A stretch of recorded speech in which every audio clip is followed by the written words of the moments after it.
The following program is a Town of Colonie television production of the William K. Sanford Town Library.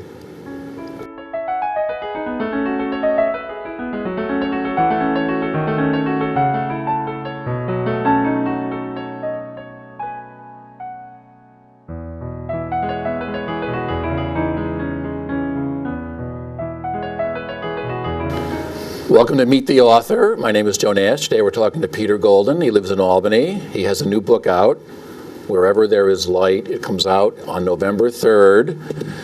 So Peter's been here before. Welcome back, Peter. Nice to be here. Before we talk about your book, I just want to mention quickly, Peter is a journalist, historian, biographer. He's interviewed presidents and world leaders and people like Henry Kissinger. And he's written, here's one of his books we have in the library, O Powerful Western Star, American Jews, Russian Jews, and the Final Battle of the Cold War. He's written a lot about the Cold War. This is his first novel, Come Back Love, which was a success. So Peter, let me start with, before we talk specifically about the new book, you're a journalist, historian, biographer, and now you're branching off into fiction. So what made you want to go in this direction now, historical fiction? And I should say this book concerns World War II, interracial couples, the Holocaust and everything, and it's on a grand scale here. So what made you want to go in this direction this time after writing? It's just another way of getting at history. Once you have the characters, you can sort of tweak them to sort of make history come alive for people. And I've always been interested in fiction, but when you're a professional writer, you tend to write what people will pay you for. So my earliest books were biographies and histories and memoirs, helping people write memoirs.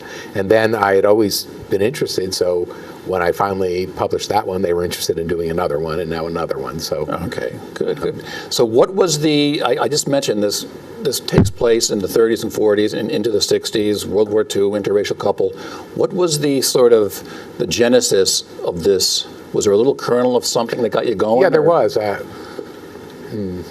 23 years ago, 25 years ago, I found a very interesting historical fact that African-American colleges rescued Jewish German professors from the Holocaust.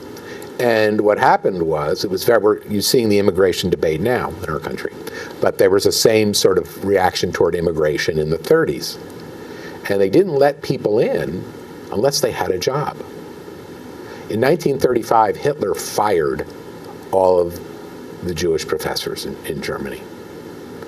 And so you had all of these unemployed folks who were often well known in their fields. They weren't on the level of Einstein. Of course, Einstein was taken in by Princeton, but they weren't all on sort of Einstein's level. But they were very, very well known. And so the African-American colleges, together with the Rockefeller Foundation at first, provided jobs for these people, and they brought their families here. Okay. So I was always very interested in that, and I found a woman who had written something about it in Washington, and I finally tracked her down. This is in the days before you could find people so easily on the internet. And I finally found her down, and I went down to Washington to see her. I called her a number of times. She wasn't in, and I'm just going to go knock on her door. This is someone who wrote about... Who had been one of these children, whose father... And I said, I'm going to go knock on her door. Well, I went to her apartment in Washington, D.C., and a woman, after I knocked on her door, it was an apartment house, a woman was coming out, and I said, have you seen so-and-so? And she said, oh, she was in hospice, and she died 2 days ago. So I never got to meet her. But I was still very curious about this. Spent some time at Howard University's archive, and I found some really fascinating things about the African-American press and the run-up to the Holocaust. And so these ideas were sort of kicking around in my head. Meantime, I had these characters that I'd been thinking about for a very long time. And one of them was an African-American woman who was either a photographer or an artist who came from a very wealthy family. There are a number of these families in the United States. We don't see much fiction or many movies about them, but they existed. And I wanted her to meet a bootlegger, who was another character in my head, basically because I grew up around... You should tell people you're from Newark. I was born in Newark, and my grandparents lived there, and we moved out. We grew up right outside of Newark in a suburb. And I had always heard these stories from the time I was a kid. So, but my question was, how would they meet? So you thought of the main character, Kendall Wakefield. You had her in your mind as an artist, African-American artist in the 30s. This is before you found out about the professors coming. Right. Okay. And then when I found that out, All right, so I thought, oh, I know how they're going to meet. This guy's father was a professor. But Julian Rose, I didn't want him to be German because I didn't want to write somebody with an accent. Actually, it was just, I didn't want to write someone with that kind of accent throughout the entire book. So his mother was American, and his father met his mother on a lecture tour. Okay. And she was an orphan. And so he was born here, which technically made him an American. And then he grew up, for the most part, in Germany, and he was in France too. His father lectured at the Sorbonne. And so I had my characters, and that's how they met. So this is how the mind of a historical novelist works for people watching. So once you got it down, tell us about the two characters, Kendall and Julian. It's an interracial love story, and it's pre-civil rights era. And it starts. The story begins in 1938, right after Kristallnacht, which was sort of, people have said that was really the start of the Holocaust. I don't know that you can. Historians are big on finding when something started, but it became pretty bad after November of 1938. And for any German Jews who had debated whether they should go or not, many of them became finally convinced after it was just widespread violence in Austria and in the Sudetenland and toward Jews. And the world knew about it. It was in headlines in all the American newspapers. And so the parents come to Florida. Julian, by then, is exhausted from bootlegging and the violence that goes with it. He works for a man who has become sort of a second father to him. His name was Longy Zwillman. They were very active in the 30s. We had our own sort of Nazi party here, and this was the German-American Bund. Yes, you mentioned that. There's a scene when they go to a rally. Well, there's a lot of rallies. That's true. Yeah. I mean, Zwillman sent his racketeers to break up these rallies. And there is a scene in the book where that goes on. One of them, actually, in Irvington, I think it's in Irvington, I believe, Irvington, New Jersey, there was a place where so many of these rallies were held, the locals started calling it Hitler Park. So Julian goes there, and his parents have come, and he's had trouble, particularly with his father, because he was a sort of a knockaround kid during the Weimar Republic, which was a sort of kind of wild time. The film Cabaret. Yeah, that's from that era. And one should never underestimate the power that Hitler and the Nazis had in Germany based on their condemnation of the kind of behavior that was going on. I mean, they became a world capital for for sexual perversity, and I mean, it was really horrible, horrible stuff. And there was a lot of it, and drugs and the rest. And of course, Julian was interested in all of that and didn't get along with his father, and he finally leaves Germany and becomes sort of a protege of Zwillman. But at that time, he sees, after Prohibition ended, a number of the more wide-awake bootleggers saw that they were going to have trouble if they stayed involved in criminal activity. And that was something that always fascinated me about Zwillman, and it's a question I try to answer in the book. They estimate that Zwillman and his partner had $40 million in cash at the end of Prohibition. So that character, I should say, historical, that was a real person. Oh yeah. And that's an unimaginable amount of money in this would be 1939. Well, in 1938, but Prohibition actually ends in 1933, I think, officially, or right after Roosevelt's. It ends in the 30s, but they had just an infinite amount of money. Jeez. And why did he stay involved in gambling and in strong arm stuff and in loan sharking? Why he stayed doing that has always perplexed me. Now, Julian doesn't want to do it anymore. And so part of what he's thinking about, he becomes actually a real estate tycoon and invests in real estate. Of course, that involves its own sort of strong arming, and there's some of that in the book, particularly in New Jersey, which was never known for being, which was known for its corruption.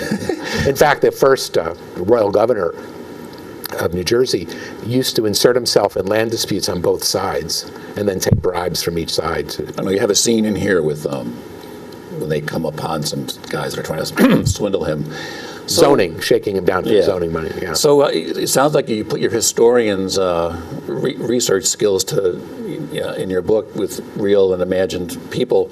So you have this character now who does not want to be part of the bootlegging scene, and his father's teaching down in an African American college in South Florida, right outside. This is where he meets Kendall. So he goes down and he meets Kendall Wakefield. Her mother, her grandfather was born a slave. And his mother was sold, and he went looking for his mother and never found her. He did, however, find a spur of the Underground Railroad and wound up in Philadelphia and made a fortune in the catering business, which there were African Americans in Philadelphia who did that. And he always wanted to start a college on the plantation where he was born. Now, is that in your book? Is it called Loveland? Lovewood. Is that based on a real place? It's a combination. It's a composite of a bunch of different places. What I was really interested in getting at were the burdens that these wealthy African Americans tried to shoulder, and the legacy of what slavery had done to them, and their own vision. So what he basically does is he has this daughter that he sends to University of Pennsylvania. They, by the 1920 or so, they were graduating African Americans from their school of education.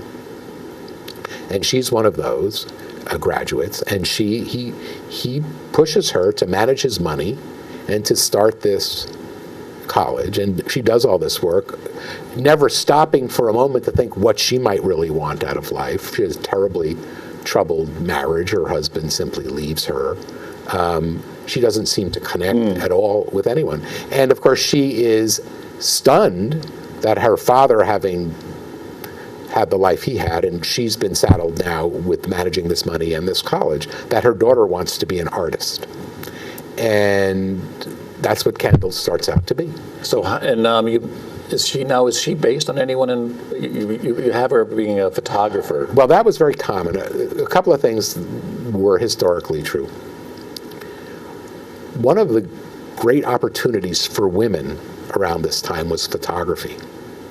And interestingly enough, the reason that developed was studio photographers, men, wanted them there because they felt, whether it was true or not, but they felt they would be better with children. And after all, when you're sitting for a portrait, you have to get the kids to sit still. So they thought women would be better at that than men. At the same time,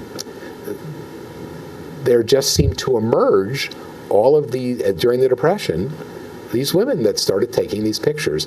And a number of them had started out, and men too. I mean, Man Ray, who became well known as a photographer, started out as a painter. This was not an uncommon... Yeah, she starts out as a painter, and then she becomes... And I believe Atget, the famous French photographer, I think, started out to be a painter. That was very common in Paris, too. And they became what were known as flaneurs. And these were people, particularly technology helped them because of the Leica cameras that were made, and they could actually walk around. Flaneur means to wander around. They could walk around and just shoot these scenes. And this became, before, there was no television, so this became, before television, a way of understanding the world. And if you look at World War II and even up into the 30s, there were lots and lots of magazines that were picture after picture after picture. Well, Life was actually, Life not only had a lot of pictures, the size of it was Look, big. Yeah. Collier's, the Saturday Evening Post had pictures. They had pictures. So you bring these two people together, this bootlegger Julian and this artist photographer Kendall.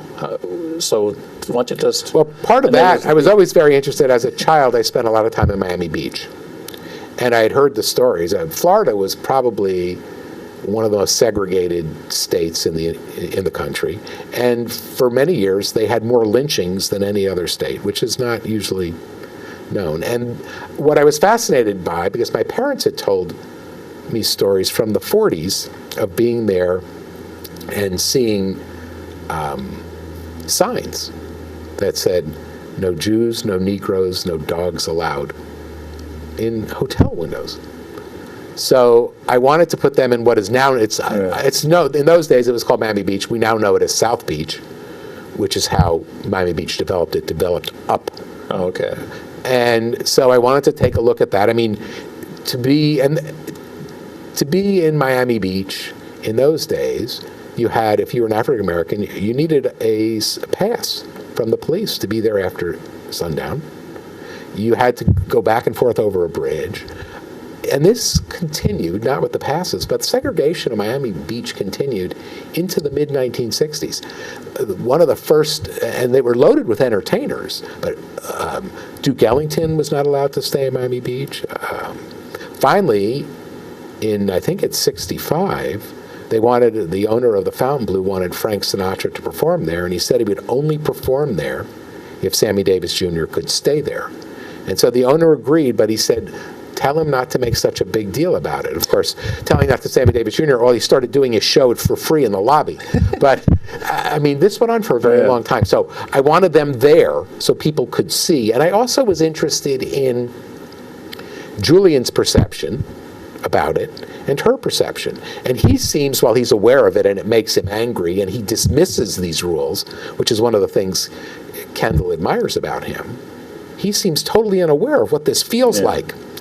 To be stared at, which she is. She's very beautiful, and he assumes they're just looking at her because she's beautiful, when he seems to miss the point that there are no other African Americans walking up and down the sidewalk. So one of the most powerful scenes in your book here is this lynching. You know, a lot of people think lynchings ended with, the Civil War or something, but they went into the 20s and 30s and maybe even more. In fact. But tell us about this scene. I mean, it's very, it's very graphic it's the first. Well, let's talk about lynching for a moment. One of the great preoccupations of the African American press and organized African American community and sort of the integrated groups at the time, let's say the NAACP, was anti-lynching legislation, making lynching a federal crime. Roosevelt refused to do it. One of the sad facts is that Democrats were able to hold the White House between Roosevelt and Kennedy because of what people have referred to as the unholy alliance between Northern progressives and Southern segregationists. So it made for very bizarre politics. And I bring it up now because one of the issues that Roosevelt refused, so he refused to alienate his Southern support, so he wouldn't support it. Then there came the issue during the war of hiring African Americans to work in defense plants, which they weren't doing. A. Philip Randolph, who had been head of the Porters Union, trains, went to him and said, if you don't do it, I'm going to bring 100,000 people to march in Washington. And I bring it up now because that was the template for the march, for Dr. King's March on Washington, which had been planned in large degree by Randolph and others. And it was simply a rerun of. So lynching, the scene, for me, I was as much interested in what was going on. People know about lynching in the South. But I was interested in Kendall's response to it. This is where she takes her first pictures. Yeah, she becomes unhinged at first. This is a fellow who she had been involved with and who she had broken up with in order to start seeing Julian. He was an African-American law student at Howard.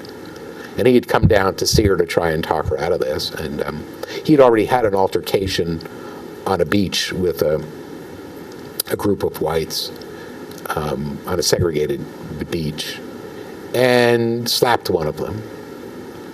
And Kendall's response at first is to go to her bag and take out her Leica and start to take pictures of it. And years later, there's a scene where she's interviewed by James Baldwin for the New York Times Magazine, a retrospective of her work. And he asks her, what was the moment that you realized that you would be an artist, a photographer, an artist as a photographer? And she says, the day that they lynched my ex-boyfriend. Because that was her first sort of objective response, her first artistic response to something that touched her deeply. And that continues. She goes to Greenwich Village, where she moves to Greenwich Village, and Julian lives in New Jersey, so they see each other quite a bit. And I should tell people this is quite the love story that goes on between these two. It goes on for a long time, on and off. And she starts out to be a painter.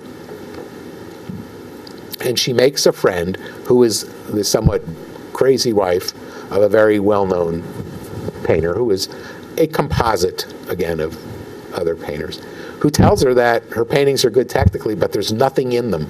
There's no part of her in them. And she's insulted, but also sees that the woman is correct, that there's a part of her that's missing in these paintings. And the woman says, why don't you just go up to Harlem? It's the most celebrated African-American community in the world, and see what you see. And Kendall is reluctant to do that. She feels like, as she said, she's been riding in the back of the bus her whole life, and she's not going to do it anymore. She should just pursue what she wants. And it's very much against her will, and feeling despondent that she's never going to make a name for herself as a painter, that she goes up to Harlem with her camera. And it's there that she discovers her métier, and it's there that she discovers a fair number of things about herself that get in the way of her relationship with Julian. Yeah, it seems like, as I read the book, Kendall is the one who goes through more changes and grows as a person, whereas Julian, until the war, doesn't really seem to change as much. No, his change ultimately is from, I mean, you don't want to give, of course, how the book ends, but I see him as growing. He starts off life as a pretty violent, empty kind of person, and he does not wind up that way. So I think that's where his growth is. Hers is more dramatic, but we get, and this is always a challenge when writing about people like Julian, artists have much richer internal worlds than sociopaths, and so, or partial sociopaths. So it's easier to get into her internal world.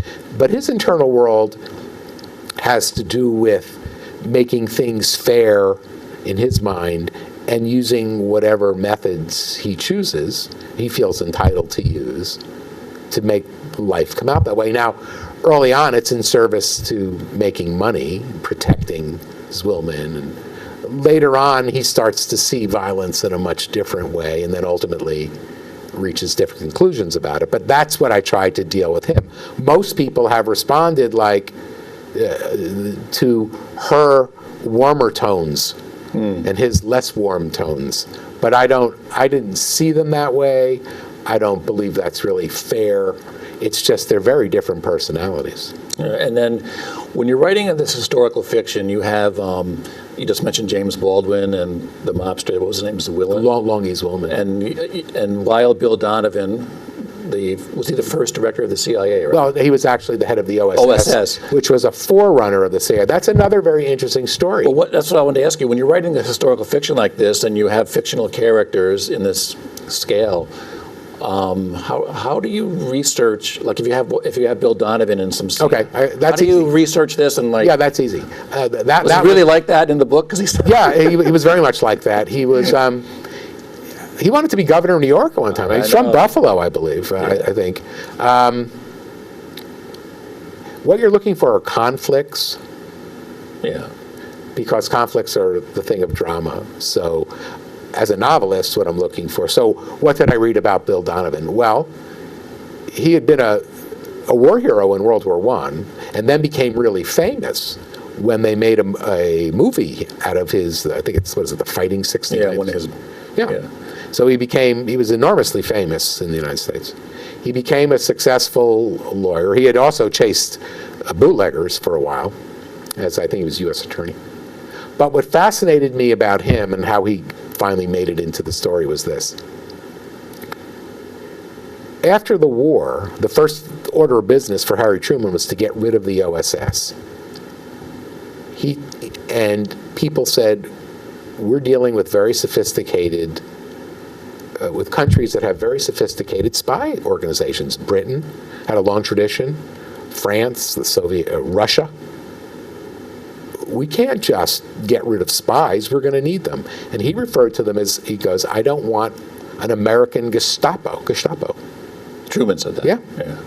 And so there was this half-light, administrative half-light, where there wasn't really a CIA, but there was kind of an accepted need for it, and it sort of had to catch up with Truman. He couldn't wait to get rid of the OSS, and he hated Donovan.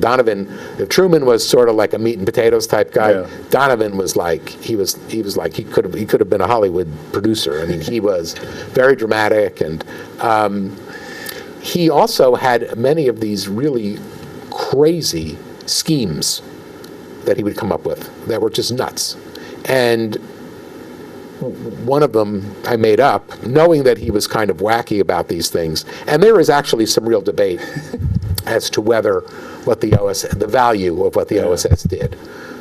I didn't really want to wade into that debate. There is a kind of historical debate about that. But you did. It's kind of funny. It's almost like his character is almost like you couldn't make up, but he was a real he was a real person. Yeah. The problem historians who write fiction have is they know that history is always a lot more amusing than they could possibly be. And one thing you could just touch upon a little bit. One of the things in your book that I got out of it, the difficulty of African American artists and writers in the pre-civil rights era, not just Kendall's an artist, but you mentioned the black newspapers and some of the writers for them. And well, one of the things that I read that was just absolutely stunned me was that Richard Wright in the 30s became one of the most successful writers in the United States. He was married to a white woman, and he wanted to move to Greenwich Village. And he made a lot of money. He couldn't get a mortgage. He wouldn't give him a mortgage. This is a practice known as redlining. And finally, his friend Carl Van Vetchen went and helped him get the mortgage. He also talked about a number of things where he was ill-treated in restaurants.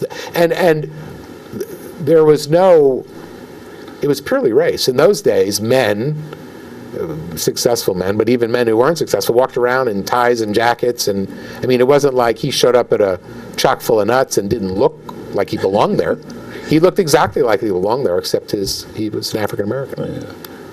So to try and recapture some of that was interesting, and the sort of daily assault on one's self-respect. This, of course, for writers and artists, made Paris very appealing. After the First World War, African-American soldiers noticed the difference in how they were treated in France, and they began to stay. And this after World War II, you saw more of this. Well, the last third of your book or so does take place in it takes place in post-war France. Paris, mostly. Paris, and you have Kendall's hanging out, well, I guess you could say, with the existentialist and all that. There was you're mixing fictional and real. There was it was a very exciting time. To me, and here's what I found so moving about reading about it. Post-war France was miserable. It was miserable.